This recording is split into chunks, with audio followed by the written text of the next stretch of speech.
Hello, good morning, नमस्कार मेरे सभी दोस्तों को। आप सभी लोगों का स्वागत है दिल खोल के अपने YouTube channel education for exam में। तो आज हम बताएंगे सामान्य पात्रता परीक्षा CET कॉमन एलिजिबिलिटी टेस्ट के बारे में, और ये दोनों के बारे में बताया जाएगा, ग्रेजुएशन लेवल प्लस 10+2 के बारे में। तो हम चर्चा करते हैं ग्रेजुएशन के बारे में। कौन कौन सी सेवाएं होगी, CET का आयोजन कब होगा, न्यूनतम अंक और वैधता, खाली पद कितने हैं, आवेदन कब होगा और परीक्षा का आयोजन कब होगा। और 6 नंबर पॉइंट में बताएंगे हम योग्यता, पाठ्यक्रम और परीक्षा पैटर्न। ये एक एक पॉइंट हम बताएंगे जिससे हर छात्र को समझ में आ जाए, सरल भाषा में बताया जाएगा। तो चलो, अपना पहला पॉइंट आता है जिसमें हम बताएंगे आपको कि कौन कौन सी सेवाएं शामिल है CET के अंदर ग्रेजुएशन लेवल पे। कि ग्रेजुएशन लेवल वाले छात्र अगर CET की एग्ज़ाम देते हैं तो कौन कौन सी सेवाएं उसमें शामिल होगी। तो आपको बता देते हैं पूरी सेवाओं के बारे में, कौन कौन सी सेवाएं हैं इसमें। तो दोस्तों, सामान्य पात्रता परीक्षा CET में निम्नलिखित सेवाएं शामिल होगी। कौन कौन सी सेवाएं शामिल होगी जिसमें राजस्थान होमगार्ड अधिनियम सेवा, जिसमें पद आएगा प्लाटून कमांडर। कौन सा पद आएगा? Platoon commander. 2 नंबर आती है अपनी राजस्थान अभियांत्रिकी अधिनियम सिंचाई सेवा, जिसमें 2 पद रहेंगे। कौन कौन से पद? जिलेदार, और दूसरा पद कौन सा रहेगा? पटवारी का। आगे आते हैं क्रम संख्या 3 पे अपना राजस्थान अधिनियम लेखा सेवा, जिसके अंतर्गत कौन सा पद आएगा? कनिष्ठ लेखाकार का। कौन सा पद आएगा? कनिष्ठ लेखाकार का। 4 नंबर आता है अपना राजस्थान राजस्व लेखा अधिनियम सेवा, जिसके अंतर्गत कौन सा पद आएगा? तहसील राजस्व लेखाकार। तहसील के जो राजस्व लेखाकार है वो पद आएंगे किसमें? 4 नंबर में, राजस्थान राजस्व लेखा अधिनियम सेवा के अंतर्गत। चलो, 5 नंबर आता है अपना। तो 5 नंबर आता है अपना राजस्थान महिला अधिकारिता अधिनियम सेवा, जिसमें पर्यवेक्षक महिला अधिकारिता पद रहेगा। अगला 6 नंबर आता है अपना राजस्थान एकीकृत बाल विकास अधिनियम सेवा, जिसमें पर्यवेक्षक का पद रहेगा। 7 नंबर आता है अपना राजस्थान कारागार अधिनियम सेवा, जिसमें उपजेलर का पद रहेगा। किसका रहेगा? उपजेलर का। और 8 नंबर आता है अपना राजस्थान समाज कल्याण अधिनियम सेवा, जिसमें छात्रावास अधीक्षक ग्रेड 2 वाला। कौन सी ग्रेड रहेगी? 2 ग्रेड। तो चलो दोस्तों, आगे बताते हैं इसके। तो इसे एक नोटिफिकेशन में दिया है कि केवल पात्रता परीक्षा है, नौकरी की गारंटी नहीं है। ध्यान रखना, केवल ये क्या है? पात्रता परीक्षा है, नौकरी की गारंटी नहीं है। अगर जिस भी आप एजेंसी या सेवाओं में जाना चाहते हो तो उससे अलग से एग्ज़ाम होगी और एंट्री होगा, साक्षात्कार भी होगा। उसके बाद आपका चयन किया जाएगा।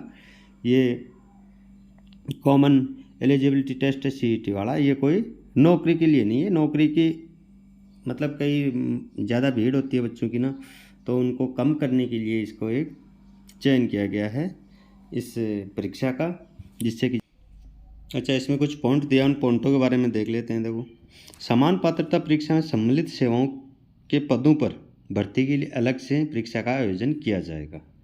ठीक है, जिससे अभ्यर्थियों का चयन श्रेणीवार रिक्त पदों के वरीयता के आधार पर किया जाएगा।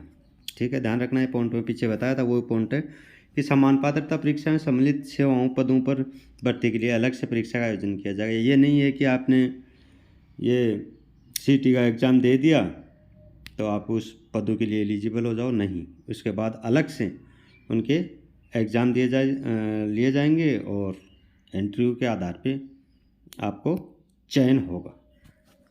आगे वाला पॉइंट देखते हैं। तो अब ना आगे पॉइंट आता है कि ये परीक्षा वर्ष में कम से कम एक बार आयोजित की जाएगी। ठीक है, और परीक्षा का स्कोर परिणाम के दिनों से 1 वर्ष के लिए मान्य होगा। ध्यान रखना, कितने दिनों के लिए मान्य होगा? ये 1 वर्ष के लिए ही मान्य होगा। अगले वर्ष के लिए दोबारा से एग्ज़ाम लगेगी। चलो, अब आपको मैं इसे समझा देता हूँ, लिख के क्या समझाना, ध्यान देना इनके ऊपर। कि पदों पर चयन के लिए यदि अभ्यर्थी न्यूनतम कम से कम अंक प्राप्त नहीं कर पाता है तो वह परीक्षा या साक्षात्कार दोनों में उपस्थित होने का पात्र नहीं होगा। ध्यान रखना, कम से कम न्यूनतम अंक आने जरूरी है। अगर वो नहीं प्राप्त कर पाता है तो वो दोनों के लिए एलिजिबल नहीं है। आगे वाला ध्यान देना, न्यूनतम अंकों का निर्धारण। इसका न्यूनतम अंकों का निर्धारण रिक्तियों के कुल संख्या से 15 गुना अभ्यर्थियों को अगले चरण के लिए पात्र माना जाएगा। समझ रहे हो, इस बात को ध्यान देना कि अगर रिक्तियाँ 10 है तो वहाँ कितने बच्चे बुलाएंगे, इंटू 15 कर लो, 10 से 150 बच्चे बुलाएंगे। ठीक है, तो 150 बच्चों में अगर आप आते हो, आपके स्कोर कितना है इसका CET का, इसके अनुसार ही आपको बुलाया जाएगा। अन्यथा उससे अगर कम रहेगा नंबर, कि मान लिया कि 60 पे कट ऑफ रखेंगे तो 60 के ऊपर इतने बच्चे हैं तो उसी के अनुसार बुलाया जाएगा। इससे डाउन रहेंगे 60 से तो आपको नहीं बुलाया जाएगा। ठीक है, इस पॉइंट का ध्यान रखना और अपना स्कोर अच्छे से अच्छा करके आना। इस परीक्षा में एक अच्छा काम मेरे को ये भी लगा कि इसमें सभी बच्चों के जितने अभ्यर्थी इसमें बैठेंगे, शामिल होंगे, उनके सब के अंक प्रकाशित होंगे।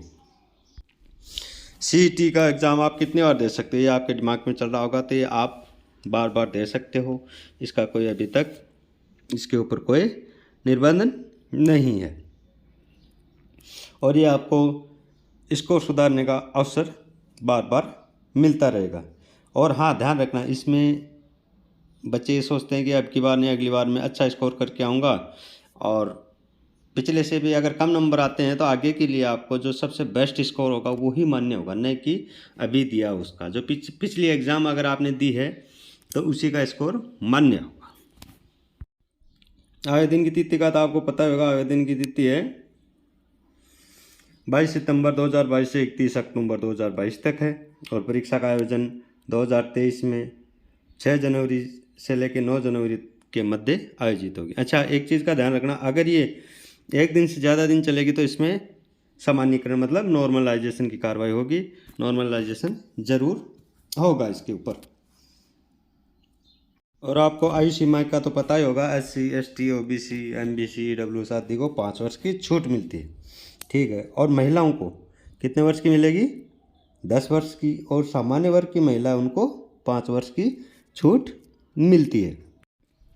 अब आता है परीक्षा का सिलेबस, क्या क्या इसमें रहेगा, कौन कौन से विषय के बारे में, तो हम आपको बताते हैं। सिलेबस देखो तो RS से भी शायद बड़ा ही लग रहा है मेरे को। तो पहला आता भारतीय राष्ट्रीय आंदोलन पर विशेष बल के साथ राजस्थान और भारत का इतिहास। किस का, राजस्थान और भारत का इतिहास और राष्ट्रीय आंदोलन भी। 2 नंबर पॉइंट आता है राजस्थान का इतिहास, कला, संस्कृति, साहित्य, परंपरा और विरासत। 3 नंबर पे देखो तो भारत का भूगोल, अगला राजस्थान का भूगोल। उससे आगे चलते हैं तो राजस्थान पर विशेष बल के साथ भारतीय राजनीतिक व्यवस्था, भारतीय राजनीतिक व्यवस्था भी आएगी और भारत की अर्थव्यवस्था भी आएगी, राजस्थान की अर्थव्यवस्था भी आएगी। ठीक है, विज्ञान एवं प्रौद्योगिकी, तार्किक विवेचन एवं मानसिक योग्यता भी है, सामान्य हिंदी भी है, सामान्य अंग्रेजी भी है, कंप्यूटर का ज्ञान भी है और समसामयिक घटनाएं राजस्थान, भारतीय और अंतर्राष्ट्रीय। तो बताओ छूटा क्या इसमें?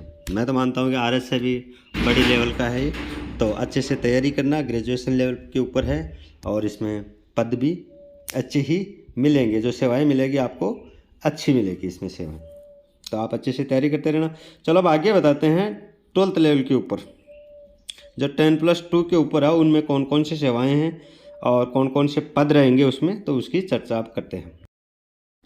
तो चलो दोस्तों, इसमें 12th लेवल पे हैं वो 7 प्रकार की सेवाएं हैं। कौन कौन सी है? राजस्थान वन अधिनियम सेवा, जिसमें वनपाल आता है।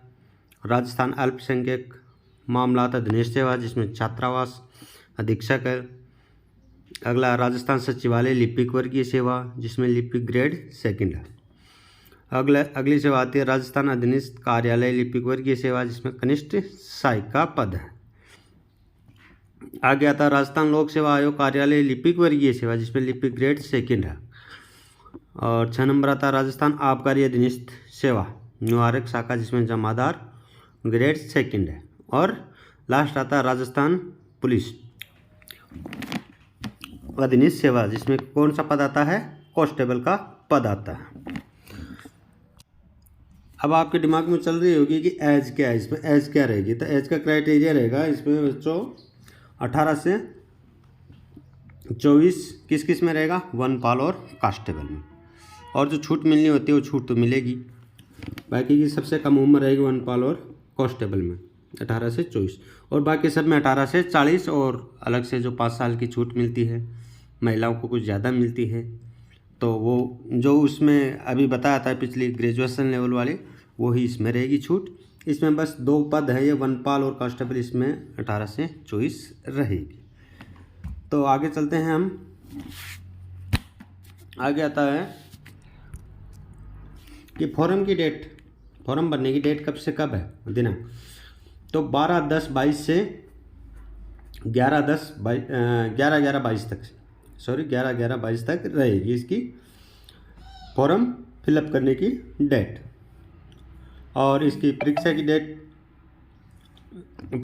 रहेगी दोस्तों इसकी 2023 फरवरी में 18, 19, 25 और 26, ध्यान रखना 4 दिन लगेगी।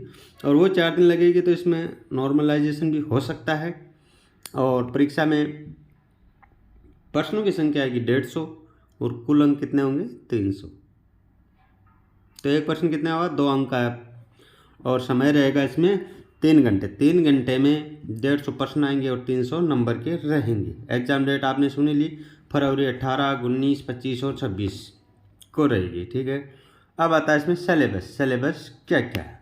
तो सिलेबस वही रहेगा जो ग्रेजुएशन लेवल में था, बस उसमें एक ये 10+2 वाली में है, इसमें सिर्फ एक इंडिया की हिस्ट्री नहीं दी है, और लगभग सारा का सारा वही रहेगा जिसमें हम बता देते हैं राजस्थान का इतिहास, पॉलिटिकल राजस्थान का, ज्योग्राफी इंडिया की भी रहेगी और राजस्थान की भी रहेगी, रीजनिंग रहेगी नॉर्मल, गणित है वो पूरी की पूरी रहेगी, सारे टॉपिक रहेंगे गणित के, और हिंदी व्याकरण पूरी रहेगी, इंग्लिश की ग्रामर रहेगी पूरी, करंट अफेयर्स रहेगा जिसमें राजस्थान का रहेगा, इंडिया का रहेगा और किसका रहेगा अंतर्राष्ट्रीय इंटरनेशनल, और कंप्यूटर रहेगा इसमें, साइंस पूरी की पूरी रहेगी, ध्यान रखना। और ज्योग्राफी हो इंडिया की भी है और राजस्थान की भी है, दोनों की है। तो सेम सा दोनों का सिलेबस है, ज़्यादा अंतर नहीं है, और सिलेबस काफ़ी बड़ा है। और एग्ज़ाम देने के लिए आपको बहुत टाइम है, अभी बहुत टाइम बचा आपके पास, 3-4 महीना है। तो आप बढ़िया से तैयारी करो